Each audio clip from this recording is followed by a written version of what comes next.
2015년 서울 아파트 평균 가격은 약 5억 원이었습니다.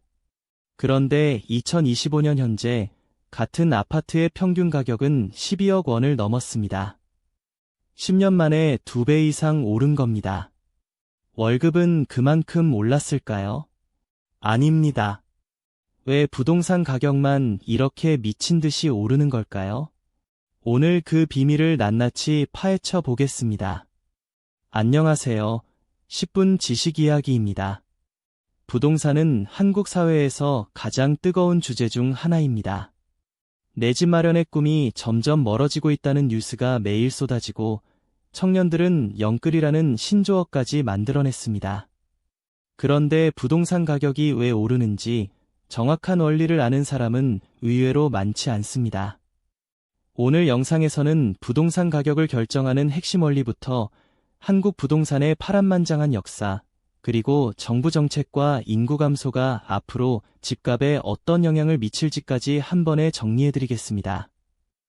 이 영상 하나로 부동산 뉴스가 완전히 다르게 보이실 겁니다. 부동산 가격은 기본적으로 수요와 공급의 법칙을 따릅니다. 집을 사려는 사람은 많은데 팔려는 집이 적으면 가격이 오르고 반대면 내립니다. 단순하죠. 그런데 부동산이 다른 상품과 다른 점이 있습니다. 바로 토지는 만들 수 없다는 겁니다. 공장에서 물건을 더 찍어낼 수는 있지만 강남의 땅을 새로 만들 수는 없습니다. 공급이 제한된 상태에서 수요가 늘면 가격은 자연히 오를 수밖에 없습니다. 여기에 입지라는 요소가 결정적입니다. 같은 서울이라도 강남과 강북의 가격 차이는 2배 이상 납니다. 지하철역까지 걸어서 5분인 아파트와 버스로 30분 걸리는 아파트의 가격 차이도 엄청납니다. 교통, 학군, 편의시설, 직주 근접성, 이런 요소들이 부동산 가격을 결정합니다.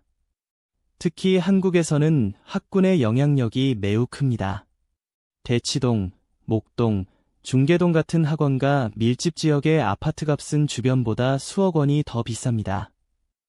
자녀 교육을 위해 기꺼이 프리미엄을 지불하는 부모들이 수요를 밀어올리는 겁니다. 또 하나 중요한 요인이 있습니다. 바로 유동성, 쉽게 말해 시중에 풀린 돈의 양입니다. 금리가 낮아지면 대출이 쉬워지고 대출이 쉬워지면 집을 살 수 있는 사람이 늘어납니다. 이것이 수요를 폭발적으로 증가시키는 핵심 메커니즘입니다.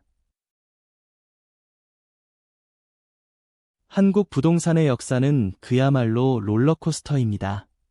1970년대 박정희 정부 시절 강남 개발이 시작됐습니다. 논밭이던 강남의 아파트 단지가 들어서면서 서울의 중심축이 한강 이남으로 이동하기 시작했죠. 당시 강남 아파트를 산 사람들은 수십 배의 시세 차익을 얻었습니다. 이때부터 한국인의 DNA에 부동산 불패 신화가 각인되기 시작합니다. 1980년대에는 경제 성장과 함께 부동산 가격이 폭등했습니다. 전두환, 노태우 정부 시절 주택 200만 호 건설 계획이 나왔고 분당, 일산, 평촌 같은 일기 신도시가 건설됐습니다. 하지만 투기 열풍은 쉽게 잡히지 않았습니다. 1997년 외환위기가 터지면서 부동산 시장은 처음으로 큰 폭의 하락을 경험합니다. 집값이 반토막나는 곳도 있었고 경매 물건이 쏟아져 나왔습니다. 하지만 이 하락은 오래가지 않았습니다. 2000년대 초반 저금리 기조와 함께 부동산 시장은 다시 폭등합니다. 노무현 정부는 종합부동산세를 도입하고 강력한 규제 정책을 펼쳤지만 서울 집값은 오히려 더 올랐습니다. 이명박, 박근혜 정부에서는 규제를 풀며 시장을 활성화하려 했고 2017년 문재인 정부가 들어서면서 다시 강력한 규제가 시작됩니다. 다주택자 양도세 중과, 대출 규제 강화, 종부세 인상, 역대 가장 강력한 부동산 정책이라는 평가를 받았지만 서울 아파트 가격은 문재인 정부 5년간 약 80% 상승했습니다. 규제가 오히려 공급을 줄이고 패닉 바잉을 유발한 역효과가 나타난 겁니다. 그렇다면 정부의 부동산 정책은 어떻게 작동하는 걸까요? 대표적인 규제 수단으로 LTV와 DTI가 있습니다. LTV는 주택담보대출 비율입니다. 집값이 10억인 아파트에 LTV가 40%면 최대 4억까지만 대출받을 수 있습니다.